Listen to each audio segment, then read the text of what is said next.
Jemaat GKI Pamulang, welcome back to our podcast. Sekarang kita agak begitu karena hari ini temanya kita agak culture dikit, Pak. Culture dikit kayak anak-anak muda. Kalau kemarin, episode sebelumnya, Bapak Ibu kan melihat kita pakai batik ya. Nah itu saya mengikuti generasi-generasi Pak Rahmat. Nah untuk sekarang kita agak mengculture dikit gitu ya. Bisa dilihat Pak Rahmat dari atas ke bawah gitu ya. Udah siap kita ngopi di Jaksel, Jakarta Selatan, which is very far from it. Nah, baik, jatuh, maaf ya. Terlalu excited. Ya, nah kali ini Bapak Ibu Jemaat yang terkasih, kita akan melanjutkan nih pembahasan kita di episode sebelumnya. Kalau yang episode sebelumnya kita lebih mendalami tentang makna liturgi, simbolik liturgi, terus dan sebagainya termasuk tema. Nah, sekarang kita mau fokus pada satu kegiatan yang akan hadir di minggu depan. Itu, Pak. Apakah itu? Apakah itu GKI Pamulang Got Talent? Tepuk tangan semuanya. Ya, ini agak kenapa nih orang-orang yang tidak bersemangat ya? Nah, GKI Pamulang Got Talent ini katanya udah pernah dilakuin ya, Pak ya? Kayaknya. Tahu saya namanya aja yang beda. Oh, namanya aja yang beda.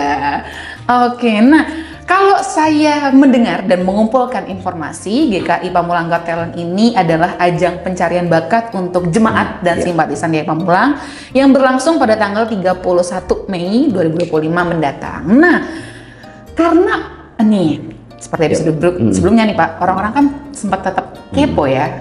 Dari sekian konsep, kenapa ada GKI Pamulang Got Talent? Boleh di-share nggak Pak, kira-kira apa sih visi misi atau latar belakang yang membuat GKI Pamulang ini mengadakan GKI Got Talent? Ya, untuk menjawab kekepoan jemaat gitu ya. Kenapa kepo terus ya? Itu Pak bahasanya, ingin tahu. Ingin tahu gitu ya. Oke, apa sih yang menjadi latar belakangnya? Tetapi kita perlu tahu visi misinya ya. Jadi saudara-saudara masih ingat ya visi misi GKI Pamulang? Menjadi gereja yang transformatif dalam menjawab tantangan zaman. Cakep.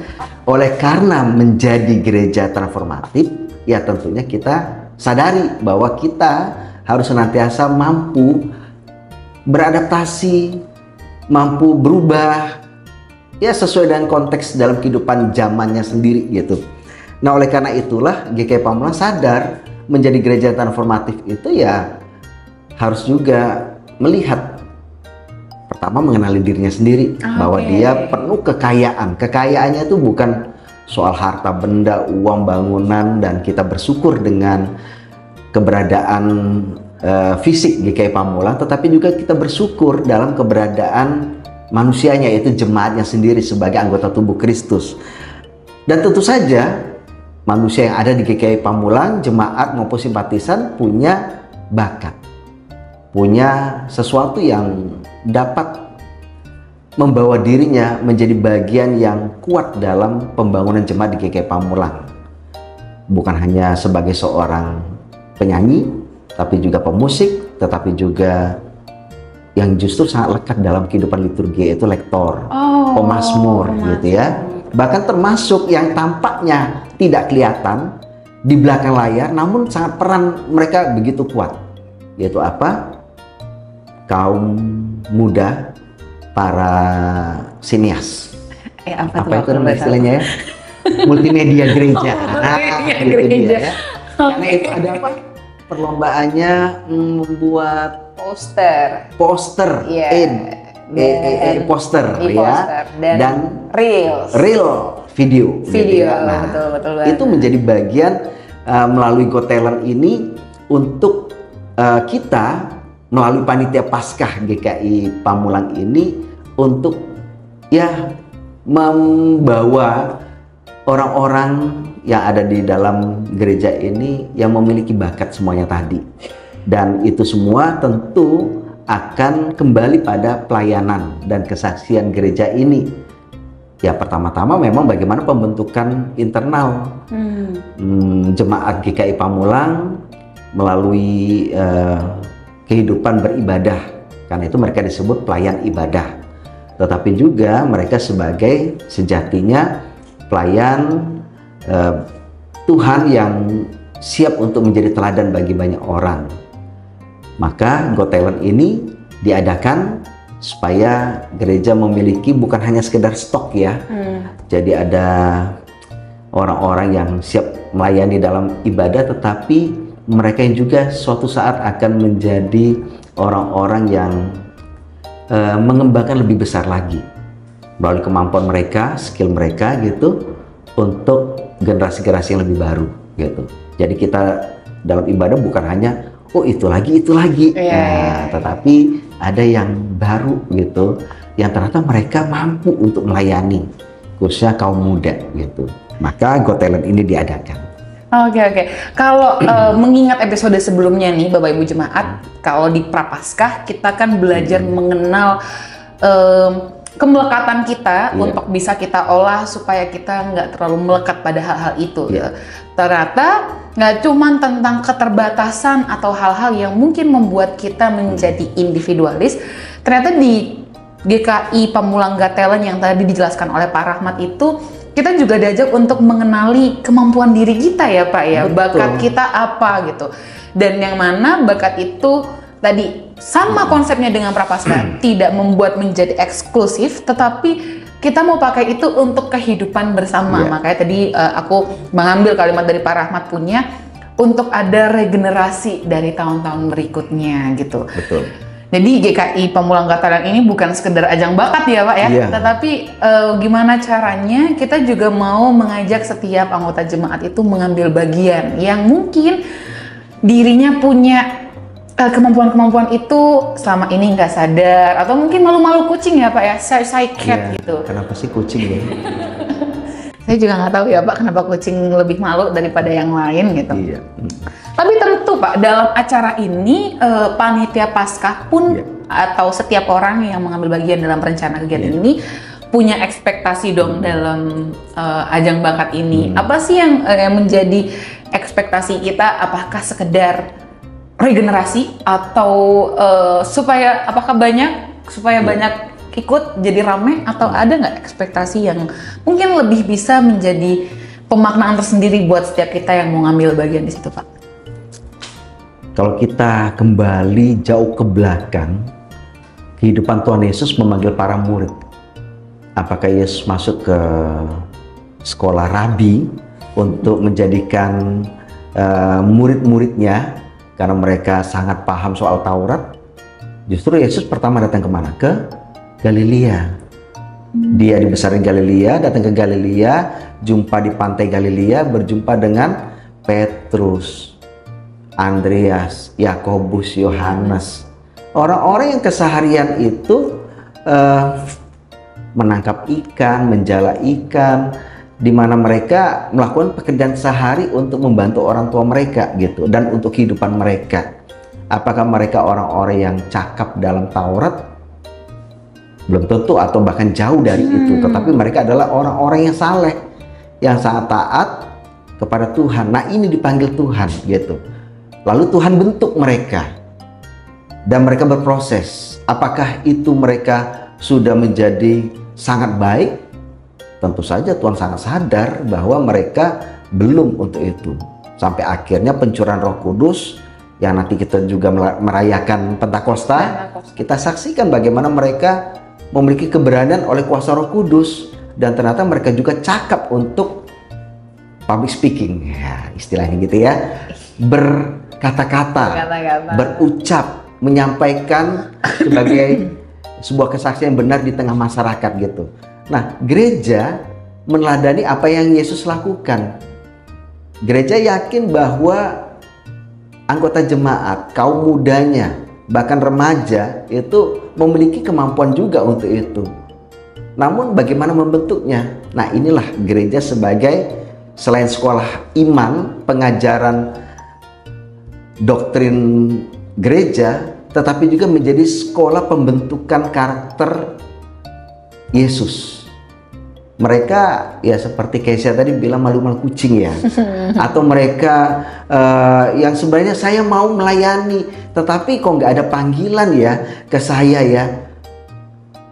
bisa jadi Got Talent menjadi panggilan bagi mereka gitu loh, untuk mengeksplor diri mereka, bahwa mereka mampu, mereka dapat menjadi Petrus kecil, menjadi Andreas kecil, menjadi Yohanes kecil, Yakobus kecil, tetapi tidak harus menjadi kecil-kecil terus, dan akhirnya menjadi seorang yang besar, dewasa iman, dan itu menjadi sebuah ekspektasi bagi gereja yang memiliki kepala gereja itu Tuhan Yesus sebagai teladan agung yang mau membentuk mereka, dan akhirnya mereka menjadi pelayan ibadah yang handal, yang bukan hanya mampu mengerjakan sesuai jadwal, tetapi berkomitmen sungguh-sungguh bahwa ini pembentukan mereka yang nanti suatu saat dalam kedewasaan usia mereka, malah mereka menjadi pendidik juga untuk generasi-generasi yang baru. Bukan sekedar mencari ya daun-daun muda. Ini daun muda. Bukan sekedar mencari generasi-generasi baru, tetapi ada yang satu hal yang mungkin satu frasa yang perlu kita garis bawahi nih, Bapak Ibu Jemaat, panggilan. Jadi GKI Pamulang Got Talent ini bukan sekedar ajang bakat, bukan sekedar untuk mencari gitu ya kemampuan kita masing-masing, tapi menemukan juga panggilan-panggilan kita gitu. Mungkin juga tadi waktu Pak Rahmat ngomong, saya kepikiran satu kata nih Pak, jiper. Jiper tahu nggak Pak jiper Pak? Jiper itu bahasa Indonesianya apa ya? Itu kan sama dengan itu ya. Kalau lagi kita rasa apa? Belum waktunya. Sebentar. Apa maksudnya? Jiper tuh kayak nggak pede gitu loh, jiper. Jadi kayak lihatnya ada kakak-kakak yang di belakang kamera ini gitu ya. Terus mereka mau gabung ke multimedia, mereka merasa kayak jiper, kayak saya sanggup nggak sih untuk ke situ gitu. Nah, tapi ternyata mungkin tadi Kezia melihat dari apa yang dikatakan, mendengar apa yang dikatakan Pak Rahmat, Petrus dan murid-murid yang lain pun pada awalnya nggak secakap itu ya, dan mereka mau menyediakan diri untuk dipanggil. Nah pun bagi setiap kita yang nanti mau ikut GKI Pamulang Got Talent, mungkin tidak melihat diri kita wah dulu gitu ya, jangan berkecil hati, jangan jiper gitu. Karena ekspektasi panitia Paskah termasuk setiap orang yang mengambil bagian dalam kegiatan ini adalah gimana kita mau nemu panggilan itu gitu ya, Pak, the calling gitu, panggilannya. Mau nggak kita jadi, kalau Pak Rahmat bilang, Petrus kecil gitu, yang mau dipanggil, Yakobus yang mau dipanggil gitu, sehingga kita bisa menjadi sebuah komunitas tubuh Kristus yang saling melayani satu dengan yang lain ya Pak. Nah, tadi apa dah? Supaya jangan jiper ya? Iya, jiper. Dan keder. Gitu. Keder apa? Keder apa ya? Oh bingung. Oke, jiper dan keder, dua kata lucu hari ini. Jiper dan keder. Bener apa bingung ya? Bener apa? Keder apa sih? Nggak punya kepercayaan diri gitu ya kali ya? Pusing kan? Keder pusing kan? Iya, nggak punya ya. Jiper nggak punya berani. Saya berusaha memahami bahasa-bahasa generasi sekarang. Ya kalau misalnya Bapak Ibu merasa frasa ini salah, bisa ditulis di kolom komentar di bawah ini.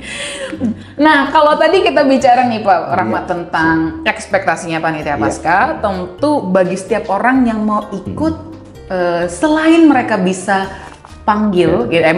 menemukan panggilan mereka atau menemukan bakat mereka, ada nggak sih manfaat lain yang mungkin kita bisa dapati gitu? Saya sih pengen ikut ya Pak, tapi kebetulan saya harus menjadi salah satu yang lain, jadi nggak bisa ikut. Tapi apa sih yang membuat orang tuh jadi ikut, nggak cuman euforia, tapi apa yang bisa kita pelajari gitu, kita temukan maknanya? Ada satu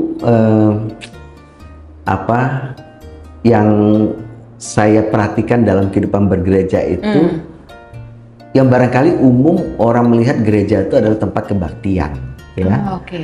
Orang datang ikut kebaktian, mungkin selesai kebaktian koko sebentar langsung pulang gitu ya, atau menjadi tempat di mana diadakan persekutuan kategorial apapun itu ya. Tetapi lihatlah, gereja itu adalah rumah kita bersama di mana Tuhan mau membentuk kita, gitu. Kita tidak ngeliat Tuhan, mata kita tidak tahu di mana Tuhan, tetapi iman kita tahu Dia ada di sini.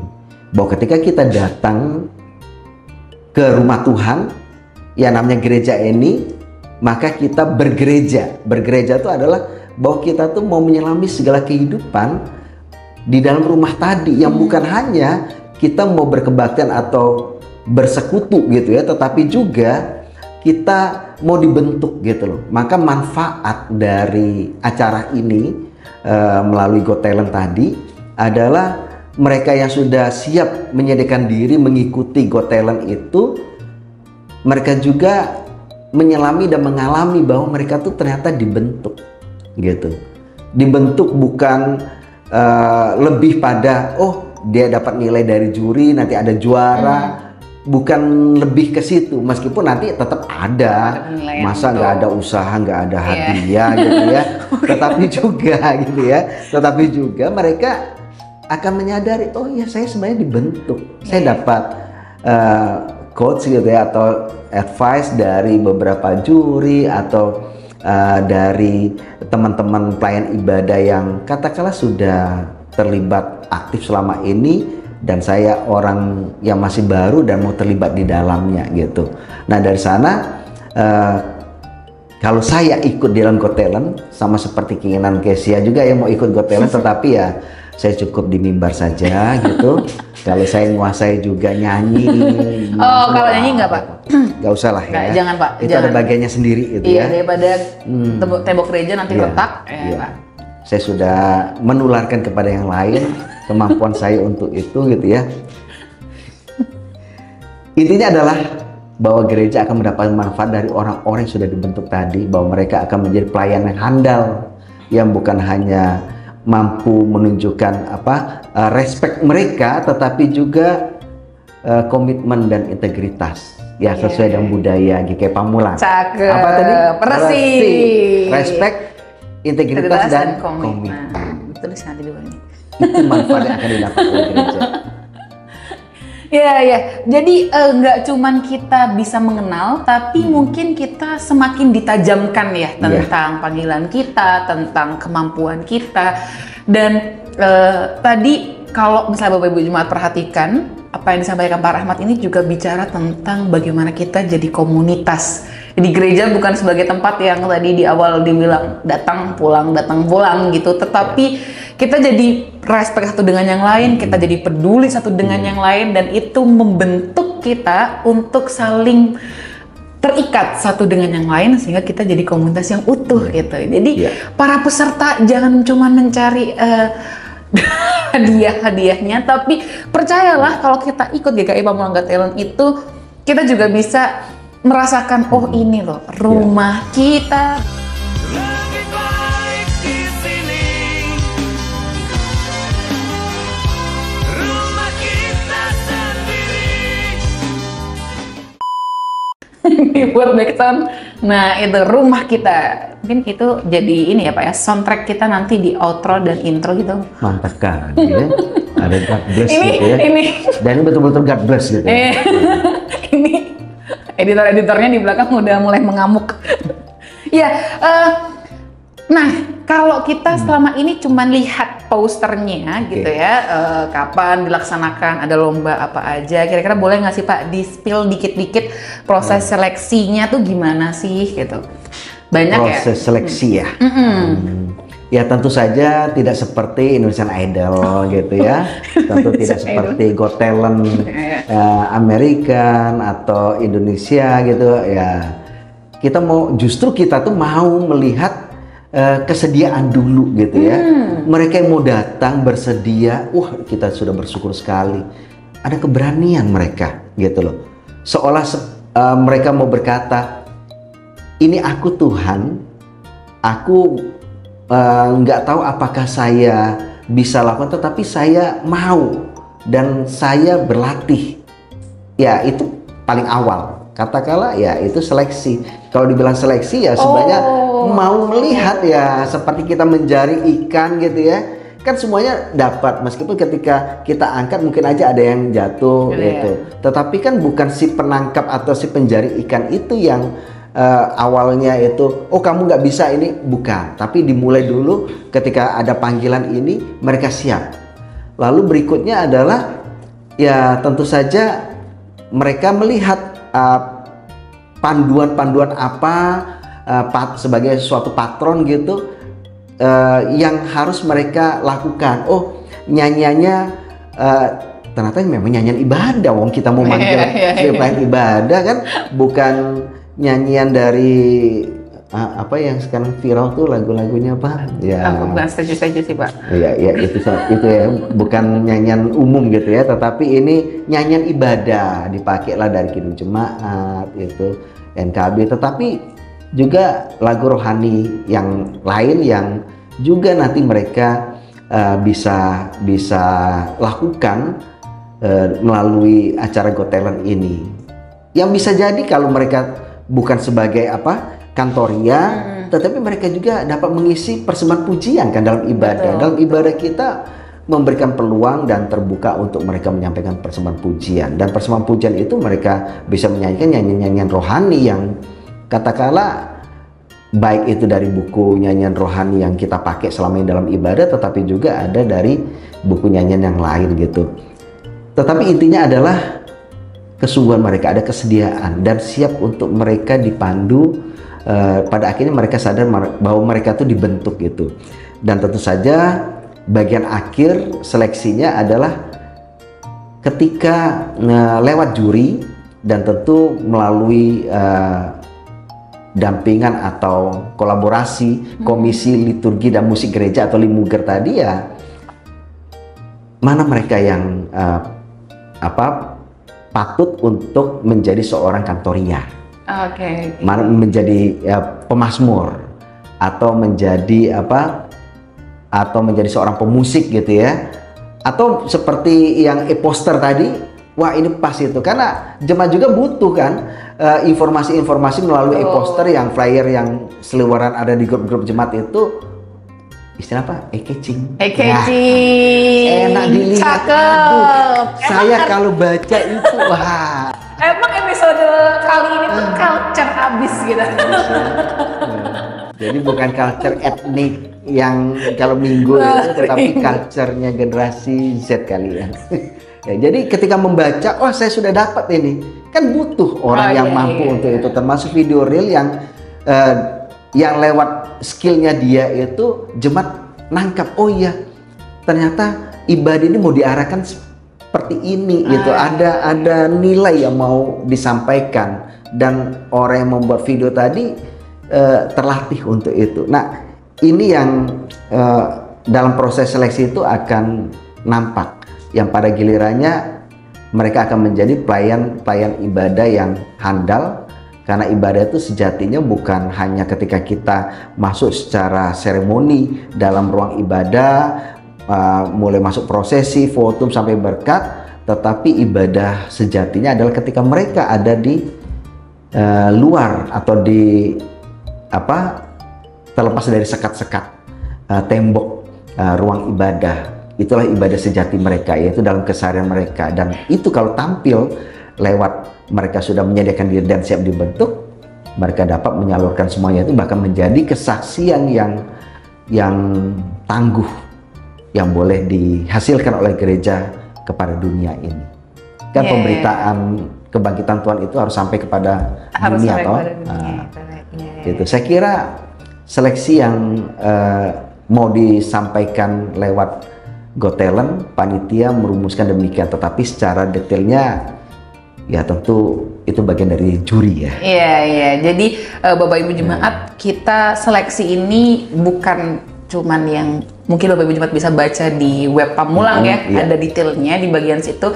Tetapi yang menarik tadi adalah ketika kita diseleksi secara panggilan itu gitu kan, banyak orang yang mungkin terpilih ya, tapi sedikit yang terpanggil gitu. Nah, apakah kita mau punya keyakinan untuk mau menjadi orang-orang yang juga melibatkan itu? Jadi kita terseleksi ikut ke dalam jaring itu ya, bukan ikan yang jatuh ke dalam, kembali ke dalam air-air itu. Oh, termasuk ini Kezia, belajar dari pengalaman Raja Daud.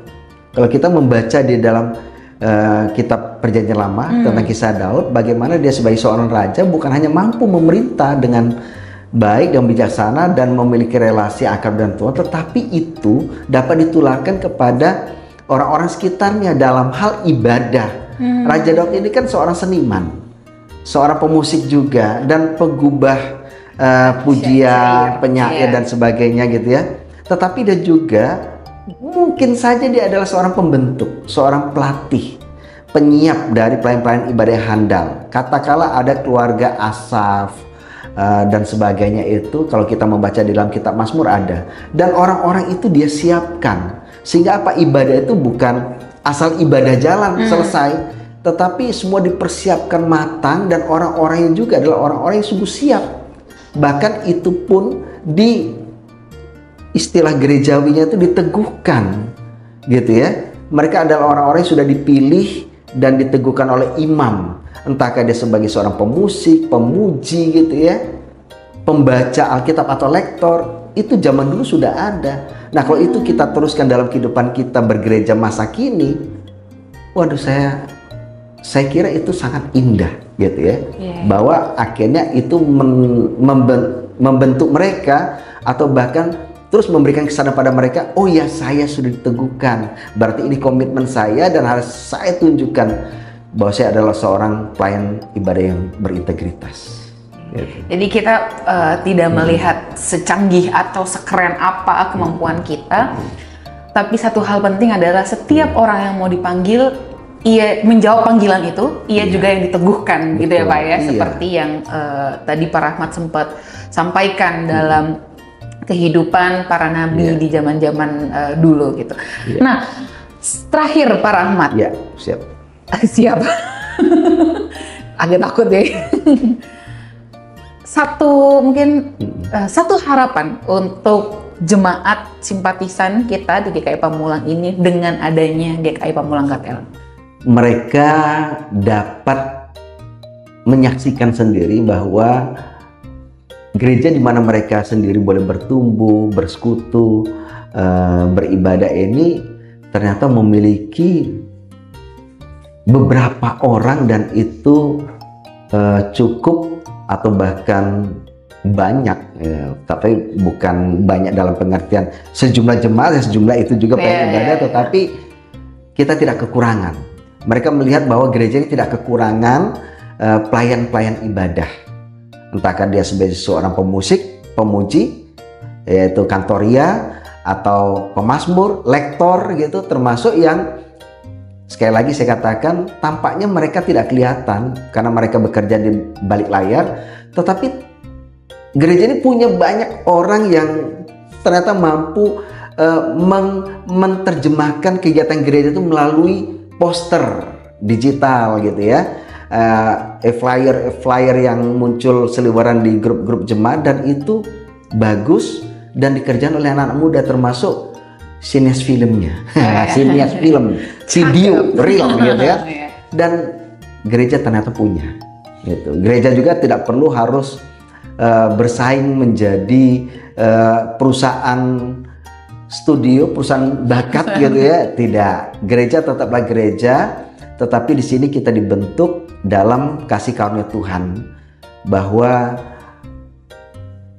gereja kita yang mana itu menjadi suatu harapan bagi setiap insan gereja ini, kita memiliki cukup pelayan ibadah yang handal, yang berintegritas dan berkomitmen. Saya pikir itu menjadi harapan kita semua. Ya. Mungkin sama dengan beresonansi ya, ini dengan apa yang dikatakan Paulus bahwa kita semua adalah tubuh Kristus. Betul. Dan kepalanya tentu Kristus, tetapi tubuh itu tidak akan lengkap kalau setiap orang punya kemampuan yang sama gitu. Bagaimana tubuh disebut tubuh kalau semua adalah tangan gitu kan. Jadi apa yang disampaikan Pak Rahmat tadi, setiap orang punya bagian, setiap orang pelayan Tuhan gak harus sama gitu apa yang dia punya, kemampuannya. Tetapi kalau setiap orang itu mau mengambil bagian, bertindak bersama, maka kita akan menjadi sebuah utuh, apa yang disebut tubuh Kristus gitu. Betul. Jadi Bapak Ibu Jemaat, jangan lupa masih ada waktu untuk bisa ikut di dalam dan berpartisipasi dalam GKI Pamulang Gatelen. Kita akan bertemu di tanggal 31 Mei mendatang. Ada Pak Rahmat juga di sana. Dan terima kasih Pak Rahmat untuk waktunya. Sama-sama, Kezia. Di dunia kita yang culture abis pada episode kali ini. Bapak Ibu Jemaat, terima kasih sudah mau menyaksikan setiap kontes kita di 2 episode ini. Saya Kezian Ratasayu bersama dengan Pendeta Rahmat Saya Basukendra. Rahmat Basukendro. Oh, Basukendro. Basukendro. Bapak Ibu Jemaat, kalau disebut namanya Pendeta Rahmat Basukendro. Oh, Bukan Basuki Rahmat. bukan, itu salah nama lagi. Kita ulang lagi, Pak. Saya Kezian Ratasayu bersama Pendeta Rahmat Basukendro. pamit undur diri dan sampai jumpa di podcast selanjutnya. Bye-bye. Bye.